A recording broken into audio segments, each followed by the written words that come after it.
my name's Karen and my role is admin coordinator is my main role. I'm Debbie Jeffrey and I'm the caterer coordinator in the kitchen.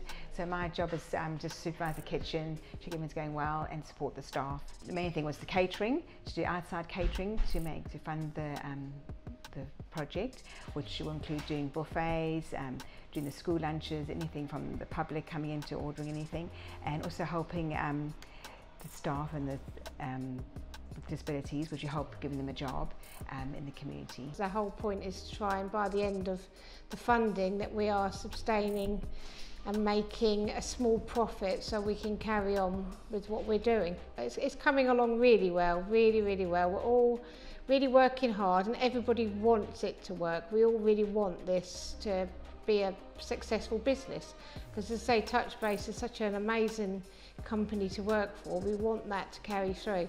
It's going really well. We've got 2 staff members that are working during the week with disabilities, which we work in the coffee shop, and they work really well. They help serve in the coffee shop, the coffees, help with the cleaning in the kitchen, and Eddie as well. He does a lot of baking as well, so he helps us in the kitchen. My name is Eddie. I work here at Touchbase Catering, mostly working the desk and relaying orders to the kitchen. I am Ashley Belker. My role is kitchen assistant. My name is Ryan. I serve the drinks here, yeah. What came out of COVID though has actually changed the business completely, because obviously we then took over O'Crumbs, which wasn't ever something they were looking at doing. So whereas it was originally opened up for the centre, it's now become a bigger project, which then again that's people like me have been brought in, Senka's been brought in. So yeah, so the biggest challenges has been the changes we've had to make because of COVID with the business. I mean, things like they were open, they could do deliveries, so we had to suddenly, where we would serve our buffets on platters, we had to think individual.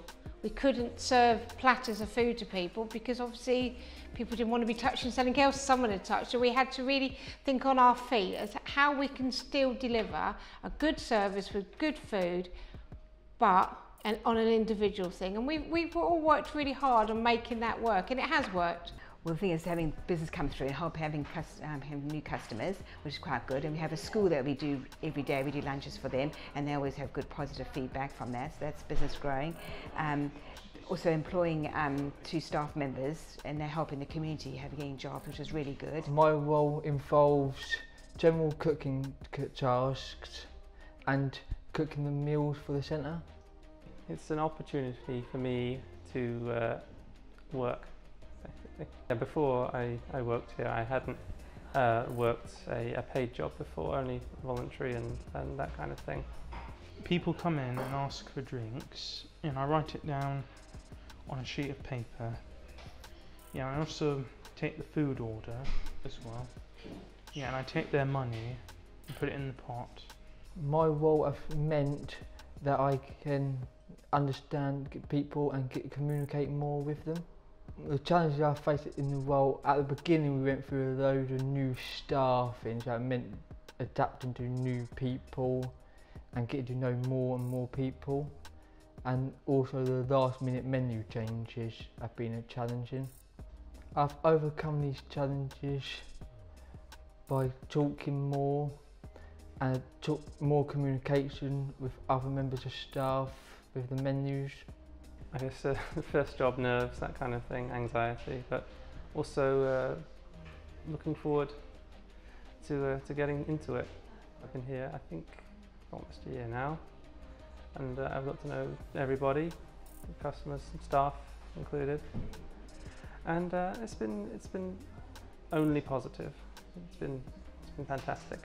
Probably getting to know the money system, working with the technology, that's been a bit of a challenge on and off. I like to do cooking, yeah. Which I've done before, yeah. Like I've made a cake, yeah. A nice Victoria sponge. And how did the Victoria sponge taste? It was nice.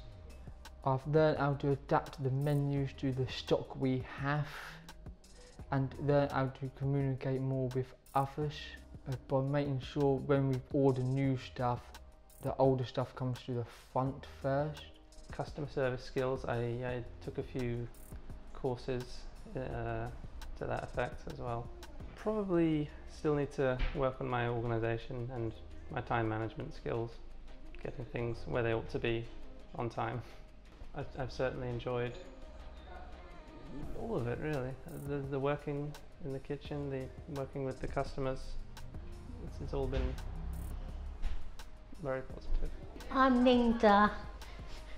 And so what have you thought about the catering, the food here at Touchbase? Lovely. So what's your favourite thing about being able to eat here? People were nice, very understanding, and they helped me. And what sort of stuff have you ordered and how has it been? Sometimes I have salads, sandwiches, and they are very helpful and they help me with my money. So how can you tell me a bit more about how they've helped you? Well, I give the money to Eddie to take out of my purse for the meals and the tea. Well, our biggest thing is we really want to be part of the community and making sure we're getting our name out there. And I would say slowly steps, people are certainly starting to hear more and more about us. We've got sort of contracts now with Church and Dwight. We've been doing some stuff for the council, the Porterhouse we've been doing stuff for. And also we're getting a lot more sort of people off the street coming in, people hearing it from friends, family, oh, they've had a buffet. And I mean, I had some people I went to the other day down Hythe, and they sort of have emailed me and said, oh, you know, amazing, what can we go on to give you a review? And you know, our name's starting to get out there, which is good, which is what we really want. Support the community by being a caterer, because we go quite far. We've been to Dover, Deal, even further to Maidstone. We do NHS. So we're going quite far. So that's quite good. It's supporting a wide community. So I will look at things and think, well, that's very nice, but actually that's not going to make any profit at all. So that's hence why we've jiggled with some of the menus. I've gone back and forwards with Trish and Jenna talking about maybe, even though some of the buffets are amazing, they are just not going to make any kind of profit at all. Rather than keep having loads of buffets, we've talked about maybe reducing it and having a few less, but really good, sustainable, well made, well presented. So that's the sort of road we're going down at the moment. Well, just the customers always saying how good our food is. We had a couple of cards come through from across the road, how good they enjoyed the food and how it was really tasty and that. So that's really good. And that's word of mouth that comes through, so we get more customers coming through the door. And just seeing people get happy actually, and also the staff, customers here as well, the members, how they get happy when they see the food. They give them the cakes, cupcakes you make and things like that. And they think, oh wow, that's lovely, you know. Keep building on the business, keep getting our name out there.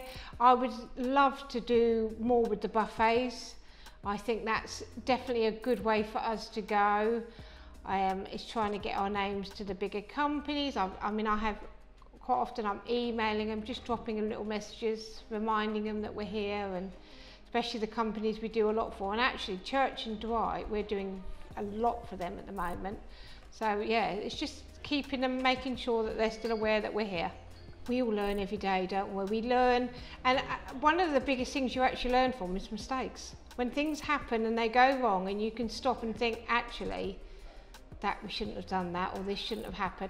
And I always think one of the biggest things in life is to put your hands up and say, right, that we shouldn't have done that, or let's not do that again, let's do it this way.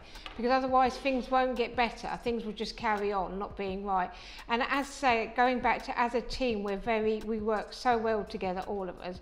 Everyone's very comfortable telling each other, well, look, I don't think we should do it this way, we should do it that way. And I think because of that, we will really flourish in the future. I think I can see us really getting busy, and maybe even more bigger team, who knows. Any feedback we've had which is negative, which every business will get, we've learned from it. We've looked at it and thought, actually, yes, we could have done better, or we should have done this, or next time we'd do that. I mean, I made a major parcel when I first started. I had a phone call from the army wanting a hot meal for like 30 odd people. And I was like, oh yeah, that's absolutely fine. Chose the meal that was on the menu that day, and actually caused us so much work.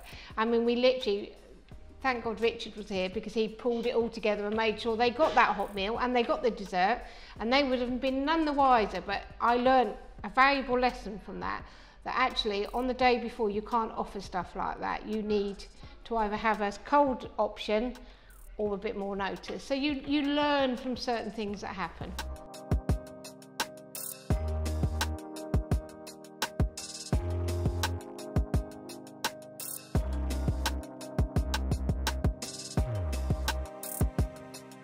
The gallery project is sort of ongoing as a space. It's a really important space for the centre in general because it's got lots of different functions. So it's used for like member activities like the drumming and the drummer workshops, and it's used to display members' work, which is kind of its primary purpose, to bring the work that we actually do in the centre all the time to the public, to the community, because quite often we're a little bit shut off. And also it functions as a way for local artists and also national artists to sort of have a space to show their work, a really affordable place to show their work, and to kind of invite our members to look at their work as well, and to help support the centre financially. The way that we describe the gallery on our website, on our social media, is that, let's remember, it's accessible art. Art is for everybody.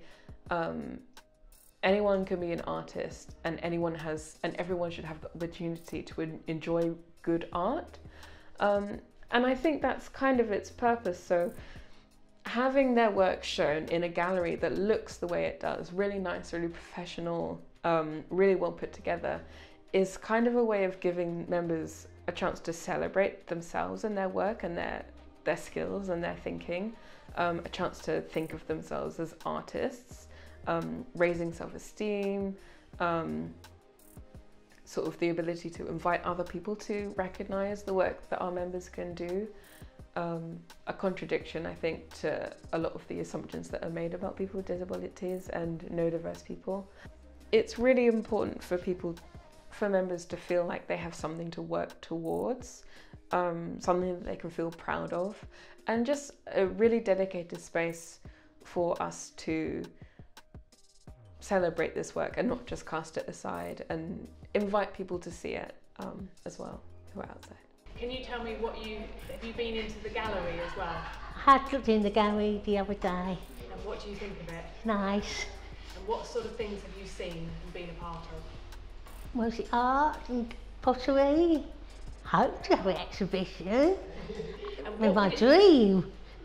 And what would it mean to you to have an exhibition? It means that I'm doing well. It means I can do things and show my family what I've done. I'm a social worker and I support pit workers. But there was an artist in the last artist who was in. She had a display of some of her work, and I don't think she's had shows in Folkestone before. She has a studio just down the road, and we brought the members to see some of the work, and it was clear that it made a real difference to her to see members' responses to her work, to see how people were getting excited for her work. She messaged me later to say that she found it really touching, and she really enjoyed people's responses, and I think that was such a good example of what the space could mean to people. One thing is that this space is really valuable, so we need it for lots of different purposes. So we need it for member exhibitions, but we also need it as an overflow space for when the centre gets really busy, and there's lots of different, it's a multi-use space, and I think it works really well as that, but because there are lots of different demands for the space, sometimes it can be quite difficult to manage. I think especially before I was employed and it was Richard managing the space and he had so much to do already, it is a resource that does need quite a lot of management, so that was a challenge, I think, before I came on. I hear lots of people say, oh, Touchbase, where's that? And so the people having more shows there, and having more member shows, both internally and externally, I guess, has kind of invited people into this space and kind of integrated us a bit more into the community, where I think it can be quite easy to be really cut off. I think we've learned how much we can do with this space. It's got so many different possibilities, and I think we've learned how much it actually is in quite a lot of demand. So it's kind of an ongoing learning process of balancing the internal and the external demand. But I think also we've sort of learned how much it means to members to have people come in and admire their work and see their work. One best friend, Leo. Very nice. Yeah. And I've done those best. What, this big one? The little one? Oh, very nice. All of them, all four? Yeah. Awesome. And what was the inspiration behind them? It was, I've got 2 dash cams. Have you done any other works in here? Yeah, the best friend ship. Oh, I like the ship. Okay, let's go and see that again. Let's have a whiz round. Yeah. There you go. Awesome. Good work. Thanks. Best friend. There was, at the beginning, there was some thinking around inviting artists, disabled artists, to come in for residencies and to work with our members and then showcase the results in the gallery. So that's a possibility for the future, which I think is really, really exciting, and something that I'd also really like to take up, engage in. More possibilities for it as a workshop space, as a one-off space, as for further activities for our members, a more permanent exhibition space. I think it's got so many possibilities that it's quite hard to say definitely what it could do.